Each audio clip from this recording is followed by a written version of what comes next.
India through to the Champions Trophy finals for the third time in a row. They've gotten the better of Australia.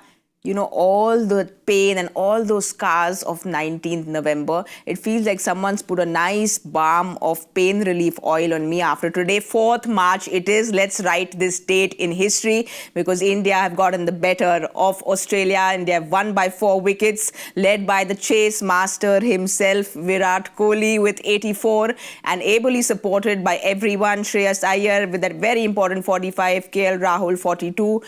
Just everyone contributing with the bat, and we've got smiling faces back on Cricbuzz Live. Welcome everyone. We've got Parthiv Patel and Murali Kartik back. How does it feel?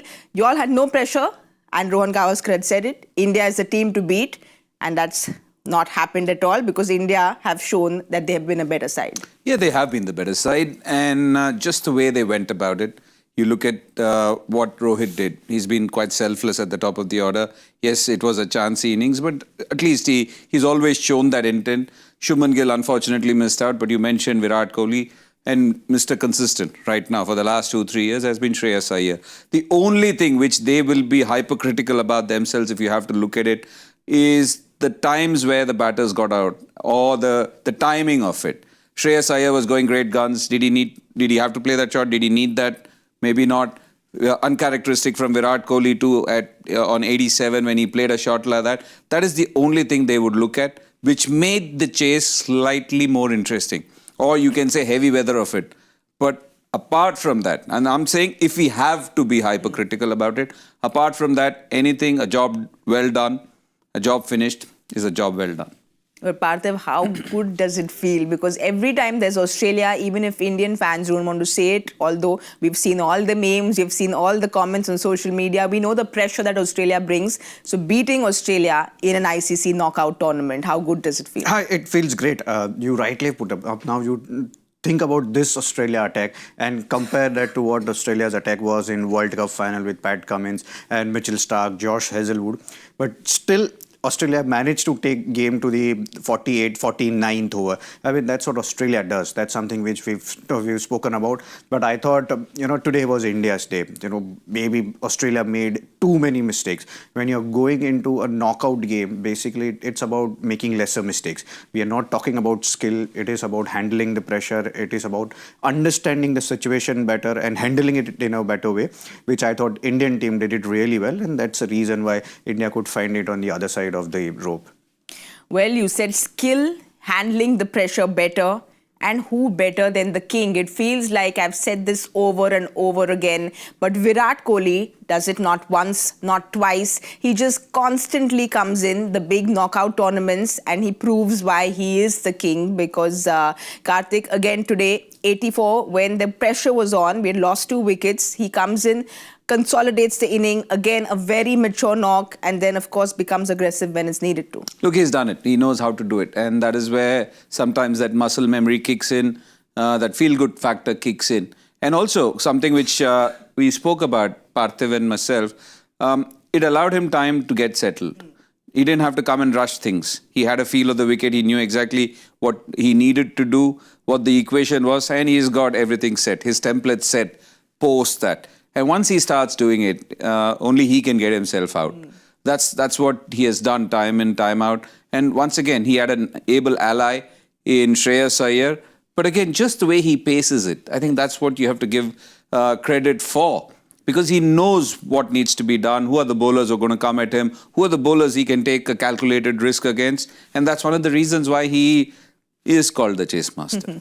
He's called the chase master, and also, just like his counterpart, Stephen Smith, the boundaries were drying up, Parthiv, but 56 singles in that innings just shows the class of this innings, just when he should be rotating strike, because again, we spoke about in the mid-match how important rotating the strike is in ODI cricket. Yeah, especially on a pitch like this. He made it look really easy. Just you look at, he's only 5 boundaries. Otherwise, he scored everywhere. That's what Virat Kohli does. I mean, when you look at the wagon wheel like this, where do you think we can stop Virat Kohli? There are runs everywhere on the ground, and that's what the quality of Virat Kohli is. And when you're talking about chasing, when you're talking about calculation, I think it's right there in his subconscious mind. Every time he wants to take that calculator out, and he calculates it right, whatever the numbers are. And see, obviously, you need support from others. And here, I thought the one before him, that was Rohit Sharma, he gave that start. And there was one batting after him, was Shreyas Iyer. They both actually supported him really well. That allows him to play the way he wants to play. And that allows Virat Kohli to dictate the chase, which he has always been doing. But today, I was very surprised. It was very unlike Virat Kohli to play that kind of a shot. We could actually see that he wanted to play it over mid-wicket, trying to play a stock sweep. But all in all, under pressure, you want your biggest player to, come good. And we've seen that Virat Kohli has done that time and again in ICC knockout trophies. Well, you're talking about muscle memory, talking about how he handles pressure. We've spoken about how Australia has some switch when it comes to ICC knockouts. Virat Kohli clearly has a bigger switch because out of the 6 innings, he's got 5 50s in the last 6 ICC knockouts, which is just incredible, Kartik. When the bell rings, there are certain players who will always put their hand up and say, we are going to be counted. And that's what they thrive on. I think that those are the kind of challenges they thrive on. The bigger the occasion, the better their performance. And he's one of them. Look, he's been doing it for such a long time. And that is why some of them become greats. Not because they're very good players, because of the kind of performances they can churn out when it is needed.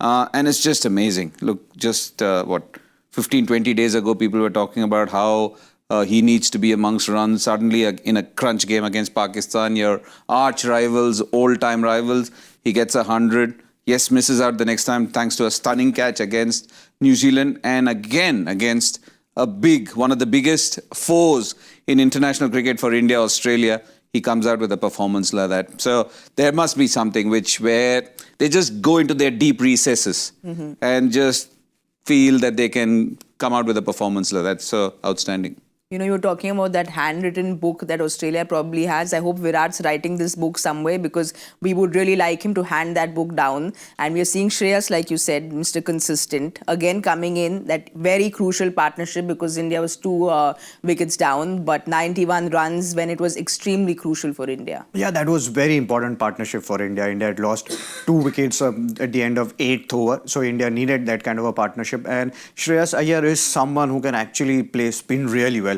Though in that we do not often talk about what Shreyas has done in past year or so. He's averaging more than 60 and on a different kind of pitches. I've said that what kind of knock which has played against South Africa in a World Cup game where it was turning square. Then he went against New Zealand in a semi-final. It was a good wicket, bouncy wicket where he got 100 of 60 balls. And throughout this tournament also, you needed someone to play freely as Shreyas Iyer has been playing. And we are talking about someone's place was under scrutiny, but still he comes out and plays like this. We always often talk about the skill set of what Shreyas Iyer has and how he has improved as a player. But just a year back, someone was, when we were talking about Shreyas Iyer, he lost his contract. Then obviously he was dropped, then he got injured. So a lot of things have happened to Shreyas Iyer, but still here he comes out and looks unfazed about any situation. Comes out and plays under pressure. That's the reason I think this was one of the most crucial innings with Axar Patel, but I thought Shreyas Iyer that allowed Virat Kohli to get settled also. I don't think, did he even play one false shot before he got out? I don't think even one false shot there. It was only that ball which dismissed him where he was beaten. Just special quality. And also the most important thing is someone like him, people spoke about certain aspects of his game of batting which needed to be worked on. By the looks of it, he has worked on it because he doesn't seem troubled by those kind of deliveries. And also, just once again, another batter around whom he's had a few injuries. He's had his contract taken away. As Parthiv said, his place in the side question. And again, to our surprise, that first game of England series, we were told that he was not going to play. So all those things, you have to dig deep as a player. And outstanding once again. You know, he's spoken about his times when he was a little low. He said that it's just his self-belief and pure self-belief that has gotten him to where he is. So it's clearly when he said that the world is against you, not backing you, is just what you believe in yourself. Yeah, I mean, that's exactly what you want, isn't it? I mean, you are the first person who should be backing yourself. If you do not believe in yourself, how are you expecting anyone else to come and believe in you? I mean, whatever comes from outside, I mean, that usually doesn't matter. It's what's inside you that matters the most. And Shreyas Iyer is actually that, you know, you can see in his body language, he's always confident. At times you feel that, you know, maybe, you know, it's slightly crossing the line of confidence, but, you know, you need that. At this level, you have to have, you know, yes, I'm the one who can do it. Give me a bat and I'll score runs for you guys. You need someone like that, and you need that kind of character. So Shreyas Iyer is one of the. Hardik Pandya is another character like that. But when you're playing at international level, you need someone like that. I mean, you need, you know, at you kind of the personality which Shreyas Iyer has. You know, you spoke about how Axar has also been very impressive because, again, very crucial runs that he got today. He's, again, someone who spoke about just self-belief and self-confidence, which has grown for him. But how impressive was he today? He's been super impressive. I think, again, Mr. Consistent in terms of all-round ability, all-round performance. And, again, he's somebody who always gives you that sense of calm. Parthiv touched upon that knock during the test series where he really bailed us out on many occasions. And I think from then onwards, it's just an upward graph when it comes to batting.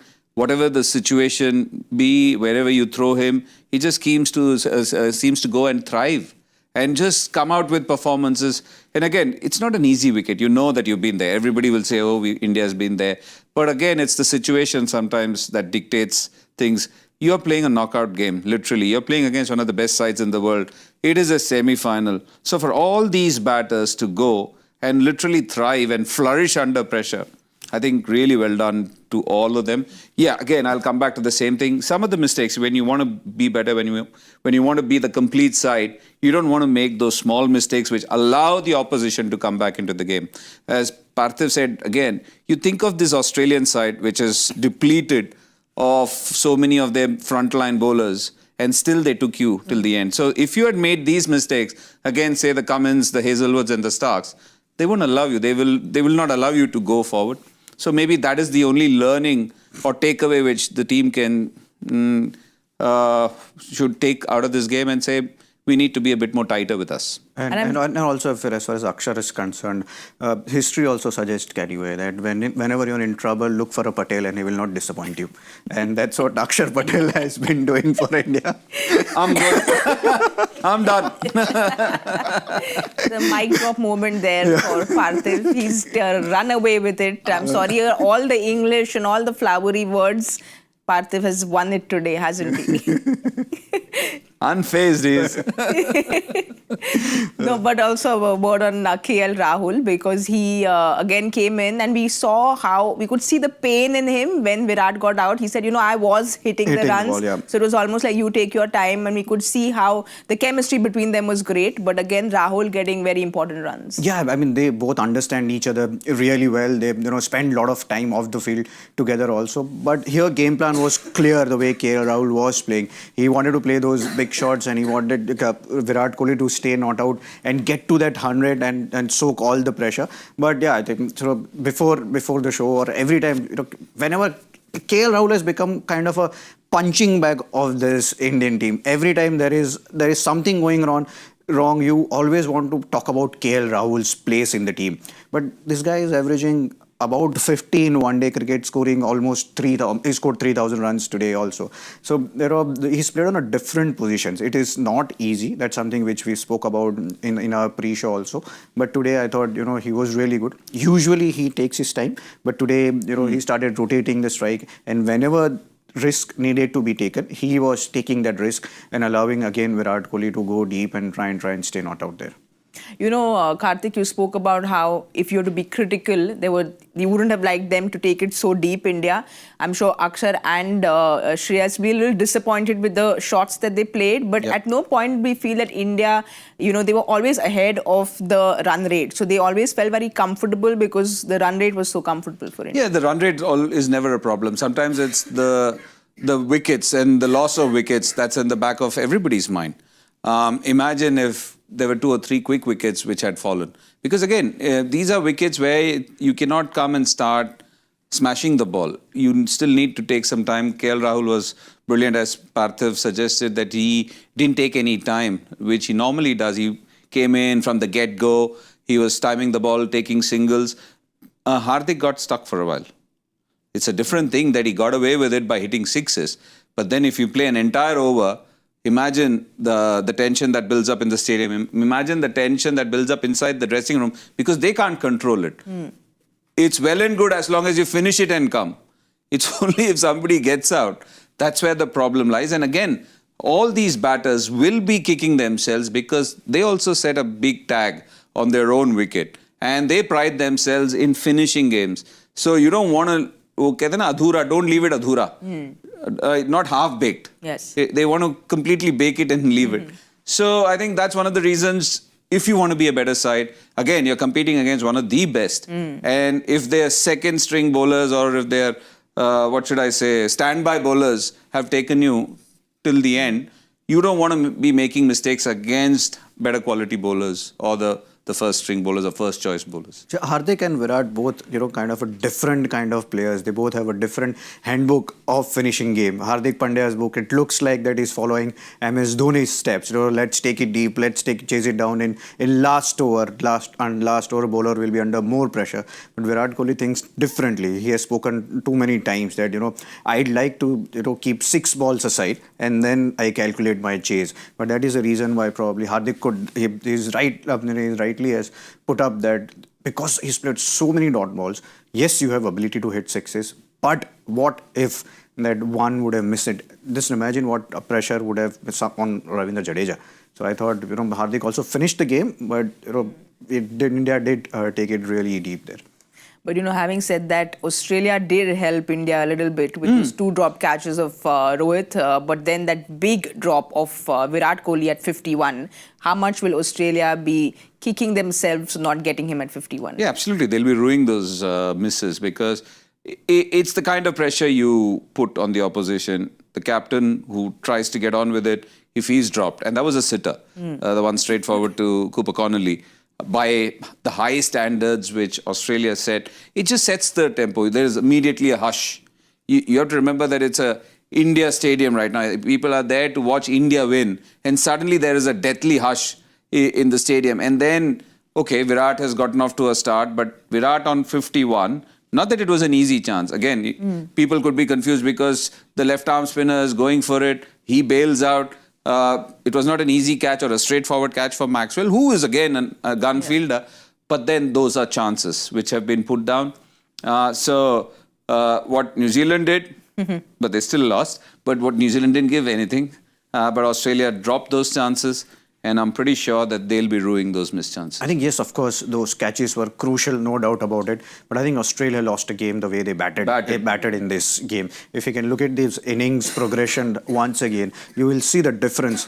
The difference was wickets in hand. The difference was set batting till the end. In India's case, it was Virat Kohli. So till that 40th over mark, Australia had already lost 6 wickets and India had lost only 4 wickets. There isn't much difference between run rate there. It's the biggest difference was the wickets in hand. India had the wickets in hand. That's the reason why India could score those 67 runs in 8 overs itself. And this is something that Jadeja said in the mid-match as well. He said that they have fallen short by a few runs. And we've been saying that as well. Is Australia would have liked to go back with the 320 with the way they were playing. I wouldn't even say 320. I would say anything close to 300 also would have been a big score. You've seen where they took us. It has taken nearly 48, 49 overs for us to get to 265. Imagine if they had got 20, 25 runs or 35 runs the way they were. They were 186 in the 35th over with 2 set batters. Steve Smith was literally batting with a matchstick and still timing it. And suddenly to lose or give the initiative, or you can say India wrested the initiative from them, momentum. You don't want to do that. Again, these are big games, 2 big sides, big players playing. And when they make mistakes, those are the kind of things you start remembering. It's not the knocks, the wonderful knocks. It's these small mistakes which you pride yourself upon not to make. And it's also something you were talking about day before yesterday is the experience in the spin department for Australia. We've spoken about how their star bowlers have been unavailable, but even the spin department, we know what Zampa does, but otherwise we see here, nothing really that any of the spinners have offered. Yeah, and also you have to remember, if you notice some of the singles taken by Alex Carey or Steve Smith, they were of real good deliveries. Think of the number of free singles which were given of short balls and balls down the leg side. Except for Adam Zampa, think of the other. Even Adam Zampa gave lots of free singles, which is a short ball, you tuck one. A full ball, you hit one. The Indian bowlers bowled good lengths and they were worked for singles. Whereas Sangha didn't have the consistency. Again, you don't expect that from the bowlers who don't bowl that much. So that is exactly what India had. You had the consistency of our bowlers versus, yes, they were spinners, but not so consistent. And Parthiv, just a word on Steve Smith. What do you think of his captaincy? Because he got in head for that 1 over and that was about it. Were you a little surprised with that? So I thought, in that over there were 6 singles went, and if you are a captain, the first thing that strikes your mind is I don't want to let go of this game now. If Travis Head comes in and bowls those 2-3 overs, it could easily be in 6 overs. It could easily be 36-40 runs, and that is where he had the main bowlers in Tanvi Sangha has bowled only 6 overs. He had Cooper Connolly. He's also had few overs left. So he just wanted to take a chance. And as soon as he took that chance, he didn't want to let the game go away from Australia so quickly. So that is the reason why I thought Travis Head had come down to bowl that 1 over. Much like what Mohammed Shami had come to bowl 1 over, just to check whether reverse swing is happening or not. So reverse swing was not happening. So Rohit Sharma quickly removed him and got his main bowlers again. You talking of Cooper Connolly, actually, he gave a decent impression of himself as a left-arm spinner. Just a little bit in the field, he would have liked to have picked up those 2 catches. It would have made his day. Otherwise, he came in and it was a question of miss for him. Yes. When he was batting, he missed everything, got one, nicked one. Today was a day of misses for poor Connolly. Yes, but going into India gets a good amount of rest now. And they play, of course, in Dubai on the 9th. Is it going to be advantage India? But see, if you want to look at it that way, it's not that before the tournament started, it was anyway, everyone knew about where it's going to be, where the final is going to be, where India is going to play that semi-final. See, teams are coming here, and it's not that they've not been able to play well. They were in game. Australia was in this game, well and truly well in this game while they were batting. It is they are allowing India to come back into the tournament or into the game. So I think if advantages, disadvantages, we can talk about it as much as we want. But come a final, you would rather play in Dubai than Lahore. Let's be honest with the fact. I mean, that's exactly where the tournament's going to be, and that's where the atmosphere would be. And for a team like South Africa or New Zealand, if they want to make a mark, it is by beating India. I mean, that's a team to beat with, which everyone thinks. So you want to go out there, beat India, and that's where you get all the glory, that's where you get all the recognition. You want to beat the best team in the tournament, which is India. There is no advantage, there is no disadvantage to anyone. I'm not only talking location-wise, because there's been so much chatter around that, but I'm saying advantage India, just the way they've been playing all through this tournament. They have looked like the most dominant team in this tournament, one could say. Yeah, look, if you look at just the way India has played, of course, it's been advantage India. And also, didn't we say that the other day? India is the team to beat. They have been playing great cricket. They've got a strong squad. And it's good to see different people putting their hands up. That is the quality of a quality side. I think, again, they've been at one place, which also helps, which we have spoken about. We don't need to mention that again and again. But the most important thing is, wherever you go, it's about playing good quality cricket. It's about being counted. And I think that's what India has done, Indian players have done. And again, you come into a competition knowing what is on the table. You know exactly how the fixtures are going to pan out, how the places are going to pan out. There's extensive study. There are so many people every team has who do all this kind of homework to give that kind of information to the players. So you need to look at your own self, look at the mirror and say, where did we go wrong if we went wrong as a team, and go back to the drawing board. And that's about it. Whether it's India or whether it's any other side, when you make mistakes, you look at your own self. There's no point in pointing fingers anywhere else. I mean, just look at England. Okay, was there any problem in India playing in Dubai? They did not play well in Pakistan itself. They did not play good cricket. That's why They didn't play good cricket in India too. India also, so they were knocked out. So rather than looking at the outside reasons, external reasons, that's rightly said. You need to introspect first and then look at other things. And also, I would say, and I said this before as well, Indian batters, all these free-flowing batters, they would have been happier batting in Pakistan because those are flat wickets. And looking at the quality of our bowling, I'm pretty sure that we will be able to defend. Yes, their analysis might not be for 10 overs, 2 for 46. It could be 10 overs, 2 for 62. If that need be. But it will still be better than most others because you're playing good cricket. If you're playing bad cricket, that's completely understandable. Yes, it helps you. Yes, you're in one place. As I said before, it's a great feeling just to be in one place. But all this was charted and chalked out before any team set their foot in those countries. So no point in saying anything else. Play good cricket, adapt quickly, play well on a given day, do the job that is asked of you. Control the controllables. And that's something that Rohit Sharma and Team India have been doing. They've been controlling the controllables. Rohit has gone into the history books. He's become the first captain to have gone into all the finals of all ICC tournaments. And in the post-match, he also said that with regards to the team combination, they wanted to have 6 bowling options and they wanted to bat till number 8. So that's what they always had in mind. And this is something he perfectly executed because those are the plans and we could see how well they've gone. That's been very clear from day one when Gautam Gambhir took over. When they went to Sri Lanka, India wanted that extra batter at number 8, the spinner who can actually bat. And see, you have to give it to the kind of players which India has. India has that luxury of having 3 all-rounders in Hardik Pandya, Ravindra Jadeja and Axar Patel. That is the reason why you could actually fit in all these all-rounders. That's the reason why you could fit in those 6 bowlers which you're talking about and a batter at number 8. Almost out-and-out pure batter who's batting at number 8. Whether it could have been Ravindra Jadeja or Axar Patel or Hardik Pandya. So yeah, I think India is blessed to have this kind of all-rounders and that is the reason why India is doing really well in white ball cricket. We've got one more waiting. He's an opener. Sundar. Washington Sundar. He's also another all-rounder. Yes. He opens. He opens. Yes. He can actually bat anywhere. Anywhere. And He's so versatile. Yeah, and I mean, I remember the no-look 6 is something which is in everyone's memory still. Just everyone just missed me, but he's from Gujarat Titans, just in case. Huh? What team is that? Washington Sundar, he's part of Gujarat Titans. No, we are only raving about Glenn Phillips and Washington Sundar. Yeah, I mean, Parthiv, it's all your... It's all your about selection. New Zealand, South Africa preview. Let's go.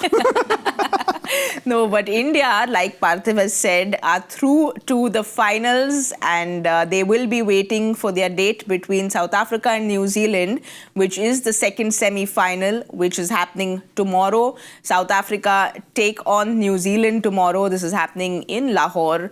And lots to talk about this game because, again, feels like deja vu. 2015, both these teams played each other. We remember that very close nail-biting game which New Zealand won by just 1 run. What can we expect tomorrow? Who's going in favourites? Oh, I remember that brilliant hit by Grant Elliott in 2015. Yes. They've got a seat as well in Auckland, in Eden Park. There's a special seat which is named after him. Thinking of tomorrow, again, 2 sides which hunt as wolves, hunt together. 2 good fielding sides, 2 good bowling sides. And also they've got some of their top batters in form. So you can expect a cracker of a game. Well, they're known, I won't use the C word for South Africa, but both these teams keep going to the semi-finals, but they have really never converted into big wins. So both of them playing against each other. South Africa, of course, in great form. New Zealand coming in against that loss against India. We'll have a look at South Africa's team because everything seems to be going well for them, especially when Klaasen comes back in form. Bouma is back. He's in his fitness has been declared all right, so he'll be back in tomorrow. What are the changes? Aiden Markram, is he fit? Yeah, he's also fit. He's also fit to play. So when you're looking at South Africa's squad here, when we are talking about playing in Lahore, where you get big runs there on that ground, wicket is really flat. So that's when power hitting comes into play. And if you compare both the teams, South Africa has more power hitters than what New Zealand has. So it will be about scoring those runs. And with that variety in bowling, which South Africa has, when you're talking about Keshav Maharaj, outstanding left-arm spinner, then you have Rabada has been bowling really well. They have an option of Shamsi also, but which I don't think they will take that. But looks like South Africa is more balanced. I know New Zealand is a team which can surprise anyone, but just go by man to man, I feel South Africa is stronger. Don't you think the spin attack of New Zealand is better? You've got Mitch Santner and Bracewell bowling beautifully, and they've played really well in Pakistan. Yeah, they did. I mean, I'm not. That's where the power hitting comes into play. That's why New Zealand won't allow to hit. Yeah, So do we have a favorite here? I am always a New Zealand fan. You know Yes. that. If you've not made that out by now, I'm a big New Zealand Yes. fan, and I know it's a good game. I'm just saying this for the sake of it or for effect. But two sides which will field well, which will got a good bowling lineup, albeit different, and then good batters, very different batters, but good batters who are capable of putting on scores. So it will be about, again, the same tags which come into play, who can hold their nerve in crunch situations, who can take you out of those crunch situations. No C word there. So that's the only thing is here, just see, New Zealand will have to adjust. South Africa has played all their games in Pakistan on those flat wicket. New Zealand had come into Dubai on a slow wicket where they had to play an extra spinner and play according to that pitch. Now when you go to Pakistan again on a flatter wicket, there is a slight of adjustment for sure, and that's what I think. If New Zealand can adjust well, the spinners, they will definitely be in the game. There is no doubt about it. They're a strong side, but it's just that I like South Africa more. Do you see Devon Conway coming back in for tomorrow's game? Be tough in place of who? Because they've done really well. Rachin Ravindra has been in good form. Yes, he missed out against India, but he makes a good pair with Will Young, and they've got a settled batting lineup. And again, we showed South Africa before. Maybe Tristan Stubbs has to make way because he played the last game because Bavuma wasn't there. But when you look at the New Zealand squad, okay, we're coming back to the South African squad. Tristan Stubbs maybe makes way if Aiden Markram is fine. I can't see any other change. Everything looks the same. Corbin Bosch is actually a very good all-rounder, but he's not going to find a place if the captain is back and Aiden Markram is back. And back to the New Zealand squad, again, very tough for Devon Conway to find a place ahead of... Darryl Mitchell, who is the option, but... No, but Darryl Mitchell is a wonderful option in the middle, the way he plays. And he has been playing for New Zealand, so... It's a tough call, but that's the way it goes. That's the way the cookie crumbles. But what I really liked about this is... New Zealand team? No, what about this, that you kept producer busy. We talked about South Africa, then New Zealand, South Africa, New Zealand. That's why he kept switching the teams. Good. It's good. He's awake. It's good that they are listening. At 10 o'clock, he's awake. No, but someone who's got it, who's been on point, not Parthiv, but Murali Kartik. He was on point when he said Steve Smith will be the player to watch out for in the India-Australia clash. Who your players to watch out for. I missed two bullseyes here today. We'll get to that. Okay, later. That. But your players to watch out for players to watch out for tomorrow. Pressure's on because you got it right day before yesterday. I'm going with Ryan Rickleton. I think the way the New Zealanders bowl, it'll suit his style of batting. That's my gut feel. And from a New Zealand viewpoint, I can pick a bowler or I can pick a batter. It can be anybody. You can pick anybody. You can pick anyone anybody who is not even in the squad. Oh, then I'm picking Parthiv Patel for tomorrow. Because he's South Africa supporter, I'm picking him for New Zealand. I'll go with Will Young again. For you? For me, I think for South Africa, Bavuma was making a comeback, and I thought he's captained the side brilliantly in the past 6-8 months. So to me, yes, Bavuma be a player to watch out for. And for New Zealand, Rachin Ravindra. I think he's in good form. So. All right, we'll wait and watch because Murali Kartik had gotten Steve Smith right. Let's see if he gets his players right for tomorrow. But let's now go and see if we've gotten the joy factor question right, because our experts haven't attempted it today, but we'll have a look at the question. Only Mark Waugh and Travis Head have done this for Australia and ODIs, although the last person to do this was a cricketer from Pakistan. What feat are we talking about? You were on a... I don't even look at those questions. You don't bother. I don't even bother. Well left. straight away. So I think we've got it. I think the You've been getting this will be a hat trick if you get it. Opening the bowling and batting in the same game. Yeah, see. But did you know it was him? I didn't know about Saim Ayub as the last one, but I knew that at batting. Saimi knew. Saiyami knew because the name It is was the my same. name, no? That's why. But well done, PP. This is a hat trick for you. Yeah, thank you. Applause.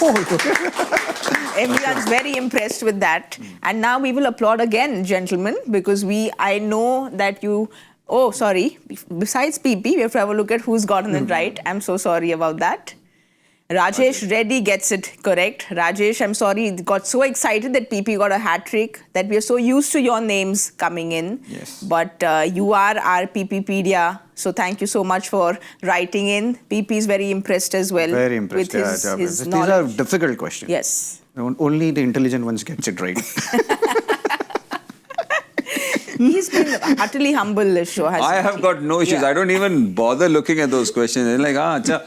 I read it and I just turn my head around. It's like a good delivery. Leave it, let it go. Thank you very much. Well left, but now we go to applauding for you, even though you didn't get 2 bullseyes. You got 2 Oh, correct dear. answers, which we should be perfectly happy with. And me and Parthiv got them as well. First, Adam Zampa. He had a swipe. He could have got 2 more runs. We had 3 balls left. And then Shreyas Iyer doesn't get a single man. Easy single, tak, bullseye, bullseye. We feel the pain, but you should feel the happiness for all No, of us. that's fine. You want to strive, you want to raise the bar. Strive harder, work harder. The think change harder. that we have seen in Murali Kartik, when he started Champions Trophy, he said, I don't know, do this bullseye, I don't understand this prediction game. From there, it's gone to aim for better and go for the But I've been very bullseyes. consistent with the joy factor. That you are not even trying to attempt. I just read and fail. F against my name. All right, but we need to applaud again. Thank you. Because we have done it for all 3 of us. So that's only the... But well, Virendra Sehwag is still up. Oh, Murali Kartik, what happened? How did he go up to number 2? Oh, That's because I got 2 right. 2 no? right. Yeah, but we got 2 right as well. Yeah. No, but the thing is, you got 2 out of 20 right, no? But won't you at number 8 No, yesterday? ask the producer. I don't know. I didn't make those numbers up.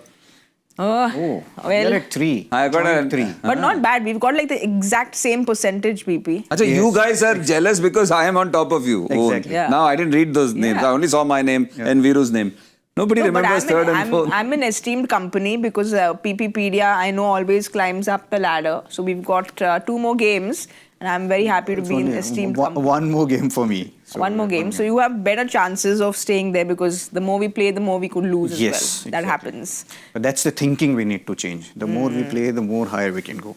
So this Cricbuzz Live has been a very exciting day. 1, because India won. 2, because we get English classes, then we get philosophy classes. So it's just been a big learning for me. And I've loved this chemistry between both you roomies. You all are both roommates, and I can see that chemistry is still alive. I don't know how many years later. 20. Yeah, 23, 22 years. No, 2001, 2002. No, we played together till 2008. And I got dropped from the Indian team. And in general, First together. time when we were First room time. 2002. Yeah, That's 2002. 23 But we years. played together till 2008. We played against each other till 2014, and then post that I'm done. Yeah. No, but it's the fondness for one another. And he keeps taking my trip anyways. Well, Parthiv's point on. Spot on. Oh, spot on. That's what Spot he on. is. Spot on it is. I've really enjoyed their company, even with a lost voice from the beginning of the day. I've managed to stay through because of Murali Kartik, because of Parthiv Patel. Thank you so much, gentlemen, for this company. And of course, because of what India did, because of what Virat Kohli did, I have to repeat that Manish Batavia needs a new t-shirt because he said for every 19th November, there is a 29th of June, he'll have to add, there is another 4th of March. So we will be printing that t-shirt for Manish Batavia, and we will be back tomorrow at 2 o'clock for the second semi-final. So don't forget to join us there. Thank you so much for watching Cricbuzz Live.